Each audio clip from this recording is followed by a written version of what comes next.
오늘 아침 뉴스 연구소. 오늘 아침 뉴스의 맥을 짚어드리는 시간 뉴스 연구소 CBS 조태임 기자, 뉴스톱 김준일 수석 에디터 나와 계십니다. 안녕하세요. 안녕하세요. 네, 첫 번째 뉴스 어디로 갈까요? 네, 논란의 연속 태영호 중징계 선회. 네, 국민의힘 윤리위원회가 태용 의원 그 육성 녹음 파일 그 건도 징계 내용에 징계 어떤 그 절차에 포함시킨다라고 어제 발표를 한 거죠. 네, 이미 지금 태 의원에 대해서는 논란의 발언들 있잖아요. 예. 민주당을 JMS로 표현한 점이나 뭐 제주 4.3 사건은 김일성 일가의 지시라고 했던 이 발언 때문에 징계 절차가 이미 진행 중인데 이번에 그 대통령실의 당무개입 의혹과 관련 녹취 유출 건에 대해서도 징계를 논의하기로 한 겁니다. 예. 김기현 대표는 어제 윤리위에 태 의원의 녹취 유출과 관련해 이미 징계 절차가 개시된 다른 사건들과 병합해서 심사해달라고 요청했는데 그리고 이제 몇 시간 뒤 바로 윤리위가 긴급 회의를 열어서 이 녹취록 관련해 징계 병합 심사 결정을 한 겁니다. 예. 국민의힘 윤리위는 당초 8일 그러니까 다음 주 월요일이죠. 김재원, 태용호 의원에 대한 징계 수위를 결정할 계획이었는데 이번에 이제 태 의원의 경우 녹취록 논란까지 더해진 겁니다. 국민의힘은 오늘 이제 당초 최고위가 있었는데 최고위 회의를 취소를 했어요. 표면적으로는 이제 김기현 대표의 외부 일정 때문이라고 설명은 하는데 아무래도 최고위원 논란이 계속되자 두 사람이 참석하는 공개 회의를 열지 않는 거 아니냐 이런 해석이 나오고 있습니다. 그러니까 최고위원 회의가 원래 국민의힘이 월요일, 목요일 일주일에 2번씩 있는데 사실 당 대표나 원내대표 다른 일정이 있어도 뭐 시간 바꿔서 열면 그만이거든요. 근데 이번에 아예 열지 않기로 했기 때문에 이런 해석이 나오는 것 같고요. 네, 맞습니다. 태용호 최고위원 어제 기자회견 열었죠. 네, 지금 당내에서는 뭐 탈당, 의원직 사퇴 이런 요구가 나오는데 태 의원은 의연하게 맞서겠다 이러면서 사퇴를 거부했습니다. 예. 어제 국회에서 긴급 기자회견을 열었는데 그 녹취와 관련해서는 누군가가 불순한 의도로 유출한 것이다. 그리고 이진복 정무수석과 그 공천에 대해 어떤 대화도 나누지 않았다. 관련 의혹을 전면 부인했는데요. 그리고 어제 이제 CBS가 단독 보도한 내용 그 쪼개기 후원금 의혹 있잖아요. 예. 태 의원의 지역구인 서울 강남갑 시구 의원들이 본인이나 이제 가족 명의로 쪼개기 방식의 정치 후원금을 했다는 의혹에 대해서도 전면 부인했는데요. 거기다 오늘 또 이제 CBS 후속 보도가 나왔습니다. 이번엔 특혜 채용 문제인데요. 그러니까 태 의원 지역구의 사업가나 후원자 가족을 공식 채용 공고 없이 청년 보좌관으로 채용해 이른바 스펙 쌓기 활동을 하게 한 거 아니냐 이런 의혹입니다. 한 청년 보좌관의 경우 활동이 끝난 이후에 조부가 300만 원을 태 의원 후원 계좌에 입금한 것으로 전해지기도 하는데 의원실 측은 특혜는 아니라는 입장입니다. 이 청년 보좌관이라는 게 그러니까 국회 사무처에 등록된 이런 공식 보좌진은 아니고 뭐 따로 이 태용호 의원실에서 만들고 있는 그런 뭐 제도인 것 같아요. 예. 김준일 에디터, 태용호 최고위원의 기자회견 어제 보셨죠? 예, 예. 일단 태용호 죽이기 뭐 이런 표현을 썼더라고요. 네. 뭐 정치인들이 뭐 이거는 정치 탄압이다, 뭐 모두 나 죽이기다, 뭐 이런 표현을 좀 의례적으로 많이 쓰는데 이거에 대해서 조금 이제 억울하다라는 입장인 것 같아요. 전체적으로 보면은.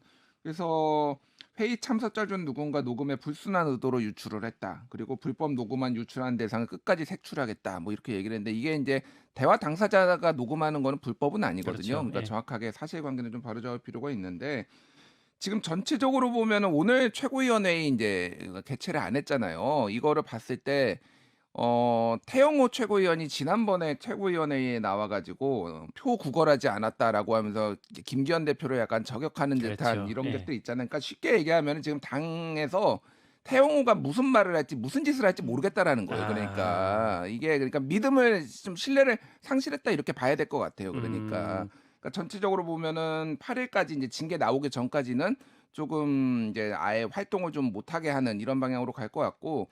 지금 상황을 보면은 중징계가 좀 불가피한 쪽으로 가는 것 같습니다. 처음에 이거 이제 정무수석 관련해서 이 녹취록 떴을 때는 뭐 김기현 대표도 그렇고 윤 원내대표도 그렇고 전체적으로 보면 본인이 부인하고 있지 않느냐라는 건데 이거를 다 병합시켜 버렸다라는 거는 지금 태영호 의원 때문에 당이 뭔가 아무것도 못 하고 있다 이런 기류들이 국민의힘 의원들 얘기를 들어봐도 이게 조금 중징계 이런 가능성이 그러니까 위기감을 느끼니까 이제 정면 돌파를 이제 선언한 것 같습니다. 그리고 뭐 지금 연일 나오고 있는 게 방금 조태인 기자도 얘기했지만은 그 청년 보좌관이라든지 뭐 좀 후원금과 이제 뭐 특수 채용인데 이것도 결국은 후원금과 관련된 걸로 지금 보이잖아요. 그러니까 지금 한 명은 그 딸 손녀가 그 강남 그 지역구의 재력가 그러니까 예. 청년 보좌관으로 채용한 게 한 명은 아예 그 한나라당 소속 부대변인과 서울시 의원을 지낸 사람의 아들 예. 뭐 이렇게 채용을 했다라고 한다라면은 이게 이제 어떤 대가성이 있는 거 아니냐. 최소한 이게 불법은 몰라도 어떤 공정 이쪽 이제 국민의힘에서 내세웠던 공정하고는 상당히 좀 거리가 있는 것 같고 결국은 월요일이죠 8일이 그 예, 다음 주 월요일. 징계 수위가 이제 좀 강하게 나올 것 같고 월요일도 최고위원회에 안 열 가능성도 있지 않나 아니면 태용호 최고위원이 아예 못 나오게 그렇게 될 가능성도 있지 않나 그렇게 보여집니다. 이게 사실 그림이 지금 이런 상황에서 최고위원 회의를 딱 열었는데 그 최고위원 중에 한 명으로 태용호 최고위원이 당을 대표해서 뭔가 발언한다는 게 좀 어색하게 보이기도 해요. 그렇기 때문에 아마 이런 조치들을 하지 않았을까 싶고 청년보좌관 같은 경우에는 원래 이제 우리 취업할 때 대학생들이 이후에 취업을 할 때 스펙 같은 거 적는데 거기에 이제 내가 어디 의원실 보좌관 뭐 했었다 이런 식으로 쓰면은 많이 도움이 되기 때문에 그런 점에서 어떤 대가성이 오고 갔지 않느냐 이런 의혹인 것 같습니다. 한 가지 더 말씀드려야 될 게 그 윤리위원회에서 이 육성 녹음에 대해서는 징계 절차에 이제 병합시키겠다라고 했지만 그 쪼개기 후원 의혹에 대해서는 일단은 포함하지 않았어요. 네. 요거를 저희 기자가 이제 윤리 측에 취재를 해보니까 그런 얘기를 한다 그러더라고요. 그러니까 사실관계가 확정되지 않은 사안에 대해서는 윤리에서 좀 다루지 않으려고 한다라고 얘기를 했다라는 점까지 소개를 하면서 우리는 두 번째 뉴스로 넘어갈게요.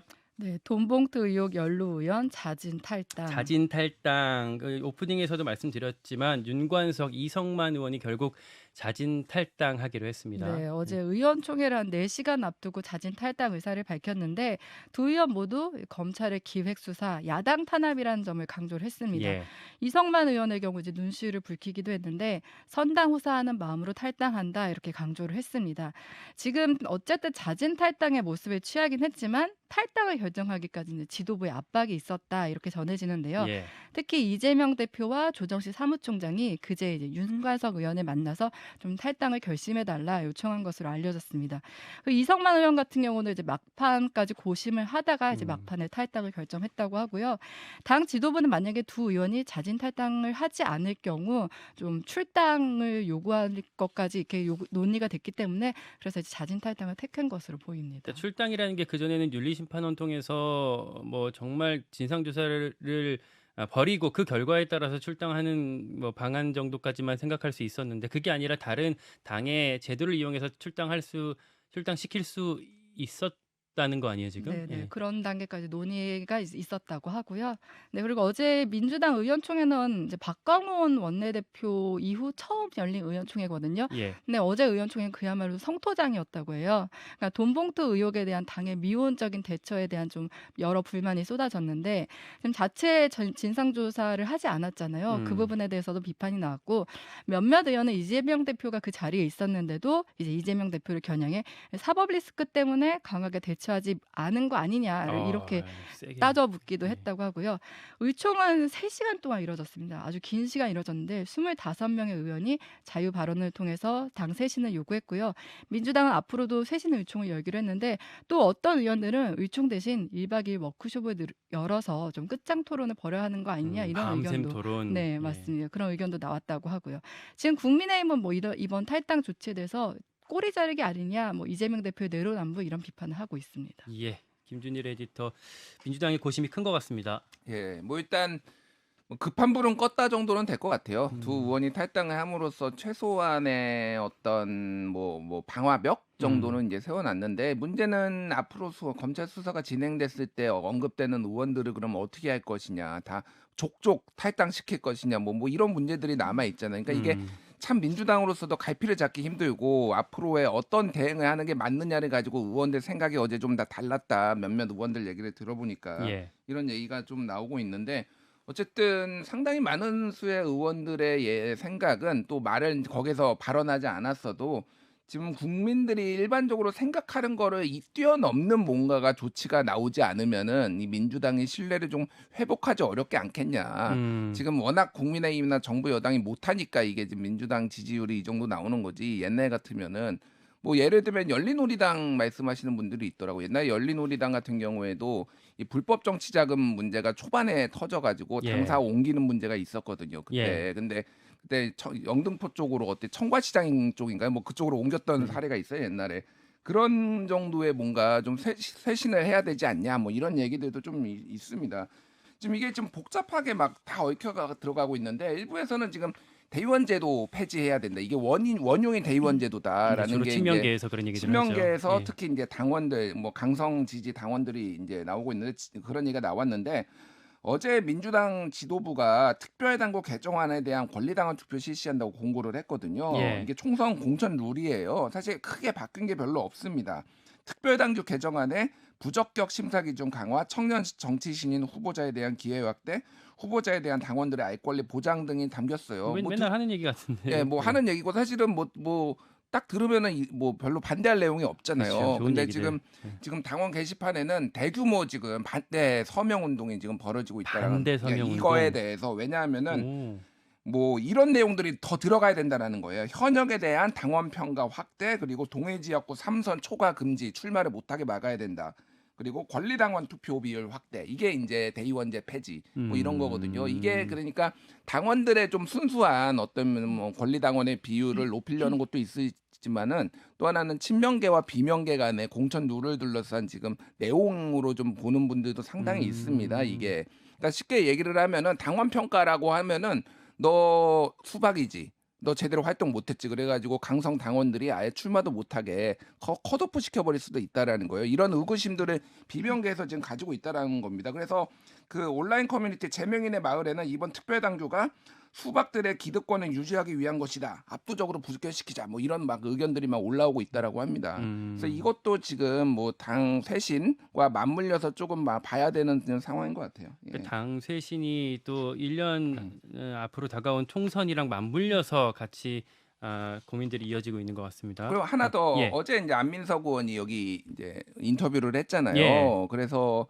그 음주운전, 사기, 불륜을 저지르고도 뭐 이런 사람들이 선거에 나오려고 한다라고 이렇게 얘기를 했습니다. 뭐 예. 안민석 의원 근데 이제 장해찬 최고위원이 SNS에 이재명 대표 지칭하는 거냐 당원들이 다 젊은 예. 정치인들이 다 같이 합류해라 이런 거 못하게 뭐 이런 얘기를 해가지고 어제 화제가 됐는데 안민석 의원 쪽 얘기를 들어보니 이게 본인 지역구에 좀 출마하려는 이런 사람들이 출마하려는 거를 좀 견제성으로 얘기를 한 건데 이재명 대표를 조금 견제하는 것처럼 뭐 비춰졌다 뭐 이렇게 좀 얘기도 있더라고요. 아니, 예. 어제 그게 이제 문화일보 석간 신문에도 비슷한 취지로 보도가 돼서 저도 깜짝 놀라서 안민석 의원이랑 이제 통화를 해봤는데 일단 안민석 의원 말은 그게 이재명 대표를 지칭하는 건 아니고 어떤 정치의 기본이 도덕성이라는 그 원론적인 얘기를 한 거다라고 얘기를 하고 있습니다. 네, 예. 근데 어제 뭐 의총장 장면을 봐서도 알겠지만 어떻게 보면 좀 박광원 원내대표 들어서면서 민주당 분위기가 조금 성토를 하고 불만을 좀 드러내는 걸로 좀 바뀌고 있는 듯한 느낌입니다. 네. 민주당이 앞으로 또 어떤 그림들이 그려지게 될지 우리 좀 지켜봐야 될 것 같고요. 우리 세 번째로 넘어가죠. 미뤘던 전기요금 인상. 전기요금이 결국 또 오르나요? 네, 정부가 곧 2분기 전기요금 인상을 시도한다는 건데요. 뭐 예. 앞서 정부는 한전의 누적 적자를 해소하기 위해서 올해 전기료를 킬로와트 시당 51.6원을 올려야 한다고 밝힌 바 있는데 예. 근데 지난달 소비자 물가 상승률이 3%대로 좀 둔화를 했어요. 원래는 이제 전기요 올리면 이제 소비자 부담이 너무 가중된다 해서 지금 꺼려왔던 건데 그래서 이 소비자 물가가 좀 둔화되면서 올릴 수 있는 근거가 마련됐다는 평가가 나오고요. 예. 지금 한국전력의 누적 적자가 갈수록 커지고 있어서 지난해 뭐 32조 6천억이고 올해도 10조 원 정도 예상된다고 합니다. 인상 자체는 당정 모두 이견은 없는데 그 인상 폭을 놓고는 막판까지 고심을 하고 있는 것으로 전해지는데요. 지금 킬로와트 시당 10원 안팎이 가장 유력하게 논의되고 있고요. 만약에 그 10원 안팎으로 오르게 되면 4인 가족 평균 월 사용량을 기준으로 월 전기요금은 기존의 5만 7천 원에서 6만 원대로 오르게 됩니다. 한 3천 원 정도 이제 평균 오른다는 말씀이신 것 같고 지난번에 전기요금 고지서 보고 저도 깜짝 놀랐었거든요. 또 오른다 그러면 좀 솔직히 좀 걱정이네요. 예, 그 지난번에는 특히 이제 가스 요금이 많이 문제가 됐었습니다. 근데 지금 전체적으로 보면은 전기 요금하고 가스 요금하고가 언제 고지서 약간 폭탄이 날아오냐면은 전기 요금은 여름에 폭탄이 날아오고요. 가스 요금은 보통 겨울에 많이 날아요. 에어컨과 난방을 하니까 난방, 에어컨과 예. 난방 요인이 있어요. 그래서 지금 올리게 되면 이제 하반기라고 3분기라고 하는데 그렇게 될 경우에는 상당히 좀 뭐 체감하실 수 있을 것 같고 지금 한전이 어느 정도 위기냐면 하루 이자만 38억 원씩 내고 있습니다. 매일. 매일. 매일이요. 아, 그러니까 이게 감당할 수가 없는 거예요. 지난해 30조 원 손해 봤거든요. 예. 올해도 지금 10조 원 손해를 볼 상황이라서 이거를 이제 요금 인상이 뭐 안 할 수가 없는 그런 상황인 것 같고 지금 한전 사장 요거와 관련해서 한전 사장에 대해서 진퇴론, 용퇴론이 나오고 있어요. 박대출 뭐 정책위 의장이라든지 조금 국민의힘에서 조금 거취 문제까지 얘기를 하고 있는데 이게 전 정부에서 임명한 사장이다라고는 아는 거고 그래서 이번에 방미에서도 한전 사장이 빠져버렸거든요. 처음에 이름이 올라갔다가 그래서 지금 뭐 한전에 또 낙하산 내려오는 거 올려는 거 아니냐 뭐 이런 얘기까지 지금 관가와 정가에서 상당히 얘기가 나오고 있어서 그것도 좀 봐야 될 것 같습니다. 그러니까 솔직히 국민들 입장에서는 한전 사장이 민주당 사람이든 국민의힘 사람이든 관심 없고 일단 한전이 어느 정도 자구책을 충분히 마련해 주고 그리고 정말 불가피한 인상이라면은 뭐 따라야겠지만 그런 것들 일 똑바로 해달라는 게 국민적인 주문인 것 같습니다. 여기까지 듣죠. 뉴스연구소 조태임 기자, 김준일 에디터였습니다. 고맙습니다. 감사합니다. 김현정의 뉴스쇼는 시청자 여러분의 참여를 기다립니다. 구독과 좋아요, 댓글 잊지 않으셨죠? 알림 설정을 해두시면 평일 아침 7시 20분 실시간 라이브도 참여하실 수 있습니다.